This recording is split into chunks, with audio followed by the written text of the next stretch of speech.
Hello friends, स्वागत है आपके अपने YouTube channel study for examination में। दोस्तों, आज हम लोग डिस्कस करेंगे झारखंड एसएससी की उत्पाद सिपाही प्रतियोगिता परीक्षा का क्षितिज भाग 2 के जो पहला चैप्टर है उधो तुम हो अति बड़भागी सूरदास का, उसका एमसीक्यू पार्ट 2 हम लोग डिस्कस करेंगे।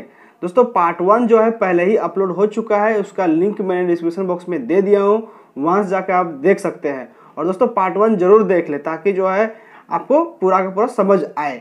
ठीक है, तो चलिए दोस्तों, हम लोग जो है पार्ट 2 को शुरू करेंगे।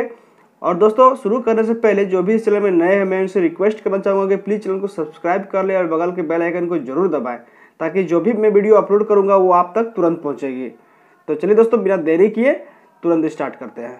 तो एमसीक्यू शुरू करने से पहले कुछ सारांश दिया गया है इस काव्य खंड के लिए, तो वो पहले हम लोग पढ़ लेते हैं। ठीक है, लिखा है कि यहाँ सूरदास के भ्रमर गीत से 4 पद लिए गए हैं। दोस्तों, यहाँ पे 4 पद होगा या पर के जगह पद होगा। ठीक है, यहाँ सूरदास के भ्रमर गीत से 4 पद लिए गए हैं। यदि क्वेश्चन पूछा जाएगा कि सूरदास के भ्रमर गीत से कितने पद लिए गए हैं, तो वो 4 पद लिए गए हैं। आगे दिया है, कृष्ण ने मथुरा जाने के बाद स्वयं न लौटकर उद्धव के जरिए गोपियों के पास संदेश भेजा था। जब श्री कृष्ण मथुरा चले गए और वहां से जब उनको वापस लौटना नहीं था किसी कारणवश, राजधर्म के कारणवश, ठीक है, तो वो उन्होंने जो है उद्धव के द्वारा जो है गोपियों के पास जो है संदेश भिजवाए थे। ठीक है, आगे दिया गया है कि उद्धव ने निर्गुण ब्रह्म एवं योग का उपदेश देकर गोपियों की विरह वेदना को शांत करने का प्रयास किया। जो गोपियों का प्रेम था कृष्ण के प्रति, तो जब उद्धव ने उन्हें जाके सुनाया, जो संदेश दिया कि श्री कृष्ण जो है अब मथुरा से वापस नहीं लौट कर आएंगे, तो जो गोपियों की जो विरह वेदना हुई, जो उन्हें तकलीफ पहुंची, तो उन्हें जो है शांत करने का प्रयास जो है उद्धव ने निर्गुण ब्रह्म एवं योग का उपदेश देकर करने का प्रयास किया। ये दिया गया है। आगे दिया गया है, गोपियां ज्ञान मार्ग की बजाय प्रेम मार्ग को पसंद करती थी। ठीक है, ये प्रथम पद में ही दिया गया है कि गोपियां ज्ञान मार्ग की बजाय प्रेम मार्ग को पसंद करती थी। आगे दिया है कि इस कारण उन्हें उद्धव का शुष्क संदेश पसंद नहीं आया। ठीक है, इसी कारण जो है जो उद्धव ने उसे जो है गोपियों को जो है जो संदेश दिया, गोपियों को पसंद नहीं आया। आगे दिया गया, तभी वहाँ एक भौरा आ पहुँचा। ठीक है, और यहीं से भ्रमर गीत का प्रारंभ होता है। ठीक है, आगे दिया है, गोपियों ने भ्रमर के बहाने उद्धव पर व्यंग बाण छोड़े। भ्रमर गीत के बहाने जो है उद्धव पर व्यंग बाण छोड़े। वो किन्होंने छोड़े थे? गोपियों ने छोड़े। आगे दिया गया है कि पहले पद में गोपियों की यह शिकायत वाजिब लगती है। पहले पद में गोपियों की यह शिकायत वाजिब लगती है। पहले पद में, ये पहला पद का बात हो रहा है, लगती है कि यदि उद्धव कभी स्नेह की धागे से बांधे होते तो वह विरह वेदना को अनुभूत अवश्य कर पाते हैं। ठीक है, यदि स्नेह के धागे से यदि उद्धव भी यदि बंधे हुए रहते तो जो विरह वेदना है उनका, उन्हें अनुभूत कर पाते। ये दिया गया है। आगे दिया है दूसरे पद में, देखिए दूसरे पद में गोपियों की स्वीकारोक्ति की उनके मन की अभिलाषाएं मन में ही रह गई। ठीक है, दूसरे पद में गोपियों ने ये स्वीकार किया कि उनके जो अभिलाषाएं थे वो मन में ही रह गई।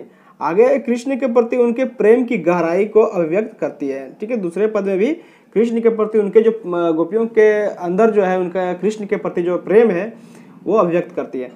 तीसरे पद में है कि वे उद्धव की योग साधना को कड़वी ककड़ी जैसा बताकर अपने एकनिष्ठ प्रेम में दृढ़ विश्वास प्रकट करती है। गोपियों का जो प्रेम है श्री कृष्ण के प्रति, वो आपको उद्धव की योग साधना बताते हैं उद्धव उन लोगों को शांत करने के लिए, उन्हें वो कड़वी ककड़ी जैसा बताकर अपने एकनिष्ठ प्रेम दृढ़ विश्वास पर प्रकट करती है। आगे दिया है चौथे पद में, वे उद्धव को ताना मारती है कि श्री कृष्ण ने अब राजनीति पढ़ ली है। ठीक है, अंत में गोपियों द्वारा उद्धव को श्री कृष्ण को जो है राजधर्म अपनाने की बात कहती है। ये सारांश में दिया गया है। अब इसके बाद जो है हम लोग चलिए एमसीक्यू बेस्ड क्वेश्चन शुरू करते हैं। चलिए तो शुरू करते हैं हम लोग पहला क्वेश्चन से। पहला क्वेश्चन है, गोपियां ज्ञान मार्ग की बजाय किस मार्ग को पसंद करती है? दोस्तों, गोपियां ज्ञान मार्ग की बजाय किस मार्ग को पसंद करती है? दोस्तों, जैसा कि हम लोगों ने सारांश में पढ़ा कि गोपियां जो है ज्ञान मार्ग की बजाय प्रेम मार्ग को पसंद करती है, तो इसीलिए दोस्तों इसका राइट आंसर हो जाएगा आपका सी, प्रेम मार्ग को। ठीक है, गोपियां ज्ञान मार्ग की बजाय प्रेम मार्ग को पसंद करती है, तो इसका राइट आंसर हो जाएगा आपका नंबर सी।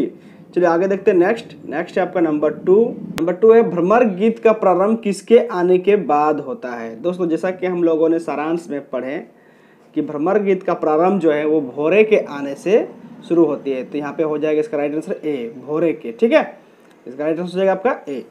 चलिए नेक्स्ट देखते हैं आगे। नंबर 3 है। नंबर 3 है दोस्तों, गोपियों ने पद में किस पर व्यंग किया है। ठीक है, गोपियों ने पद पर किस पर व्यंग किया है। जो हम लोग सारांश में पढ़े अभी तक, जो सारांश में पढ़े, तो जो गोपियों ने व्यंग किया है वो उद्धव पर किया है। तो इसका राइट आंसर हो जाएगा आपका बी, उद्धव। ठीक है, जो श्री कृष्ण ने उद्धव को अपना संदेश देकर भेजा था गोपियों के लिए, उसी पर व्यंग करती है गोपियों ने। ठीक है, इसका राइट आंसर हो जाएगा आपका बी, उद्धव। चलिए आगे देखते हैं। नंबर 4 है दोस्तों, नेक्स्ट क्वेश्चन आपका नंबर 4, प्रथम पद में गोपियों ने उद्धव की तुलना किससे की है। दोस्तों प्रथम पद में गोपियों ने उद्धव की तुलना आपका कमल के पत्ते से की है। ठीक है, कमल के पत्ते से की है। अब जानिए कि प्रथम पद में ऐसा क्या लिखा है। तो प्रथम पद में लिखा है, उन्होंने गोपियों ने उद्धव को कह रहा है कि तुम कमल के उस पत्ते के समान हो जो रहता तो जल में है परंतु जल में डूबने से बचा रहता है। मतलब वो रहता तो श्री कृष्ण के साथ है, लेकिन फिर भी उसके जो प्रेम है, उसके प्रेम से जो है वो आकर्षित नहीं होता है। ठीक है, इसीलिए उन्हें जो है वो विद्वान भी कहते हैं। ठीक है, तो इसका राइट आंसर हो जाएगा आपका बी, कमल के पत्ते। चलिए आगे देखते हैं। नेक्स्ट है आपका नंबर 5। नंबर 5 है, गोपियों ने स्वयं का कृष्ण के प्रति आकर्षण को किसकी भांति बनाया है। ठीक है, बताया है, सॉरी माफ कीजिएगा, यहाँ पे बताया हो जाएगा। गोपियों ने स्वयं को कृष्ण के प्रति आकर्षण को किसकी भांति बताया है। तो फ्रेंड्स इसका राइट आंसर हो जाएगा आपका गुड़ तथा चींटी के भांति। जैसे कि गुड़ जो रहता है और चींटी, जैसे गुड़ जहाँ देखा चींटी वहाँ पे जो है आ पहुँचती है, उसी प्रकार जो है उसी की भांति जो है बताया जा रहा है कि गोपियाँ जो है वो कृष्ण स्वयं को कृष्ण के प्रति आकर्षण गुड़ तथा चींटी की भांति बता रहा है। तो इसका राइट आंसर हो जाएगा आपका ए। ठीक है, चलिए आगे देखते हैं। नेक्स्ट है आपका नंबर 6। नंबर 6 है, गोपियाँ अपना संदेश उद्धव को न देकर किसे देना चाहती है। ठीक है, तो गोपियाँ जब संदेश पहुंचता है उद्धव के सहारे, उद्धव के द्वारा, जब श्री कृष्ण जो है ना आने की जो बात उद्धव के द्वारा जो है संदेश भेजता है गोपियों को, तो गोपियाँ जो है अपना संदेश जो भेजवाना चाह रहे थे उद्धव को न देकर वो सीधा श्री कृष्ण को देना चाहते थे। ठीक है, तो इसका राइट आंसर हो जाएगा आपका बी, श्री कृष्ण को। ठीक है, चलिए आगे देखते हैं। नंबर 7। नंबर 7 है, गोपियाँ किसके विरह में डूबी रहती है। तो दोस्तों पूरा का पूरा जो काव्य खंड है वो सारा का सारा वो श्री कृष्ण के ऊपर निर्भर है। ठीक है, तो इसका राइट आंसर हो जाएगा आपका ए, श्री कृष्ण के। गोपियाँ किसके विरह में डूबी रहती है, वो श्री कृष्ण के। चलिए आगे देखते हैं। नंबर 8 है, गोपियों ने श्री कृष्ण को किसके समान बताया है। ठीक है, तो दोस्तों ये आप जब पढ़िएगा गद 3 में, उसमें यहाँ पे दिया गया है कि कृष्ण को जो है हारिल की लकड़ी के समान बताया है, हारिल की लकड़ी के समान। तो इसे आप याद कर लीजिएगा। गोपियों ने श्री कृष्ण को किसके समान बताया है, तो वो हारिल की लकड़ी के समान बताया है। चलिए आगे देखते हैं दोस्तों। नेक्स्ट क्वेश्चन आपका नंबर 9। श्री कृष्ण तीसरे पद के अनुसार किसके पुत्र हैं। ठीक है, जो तीसरा पद दिया गया है काव्य खंड का, भ्रमर गीत का काव्य खंड का जो तीसरा पद है उसमें ये दिया गया है कि श्री कृष्ण किसके पुत्र हैं। तो यही क्वेश्चन है कि श्री कृष्ण तीसरे पद के अनुसार किसके पुत्र हैं। तो दोस्तों इसका राइट आंसर हो जाएगा आपका बी, नंद बाबा के। ठीक है, नंद बाबा के पुत्र हैं। चलिए आगे देखते हैं दोस्तों। नेक्स्ट क्वेश्चन आपका नंबर 10। गोपियों को उद्धव का संदेश कैसा प्रतीत होता है। दोस्तों ये तीसरे पद में दिया गया है, ये कड़वी ककड़ी के समान प्रतीत होता है। गोपियों को जो है उद्धव का संदेश जो है कड़वी ककड़ी के समान प्रतीत होता है। तो इसका राइट आंसर हो जाएगा आपका बी। दोस्तों कंफ्यूजन नहीं होना है, क्योंकि गुड़ के समान मीठा इस तरह का आपको लगे कि नहीं यही होना चाहिए, ऐसा नहीं। ठीक है, तो इसका राइट आंसर हो जाएगा आपका बी, कड़वी ककड़ी के समान। ठीक है, चलिए आगे देखते हैं। नेक्स्ट है आपका नंबर 11।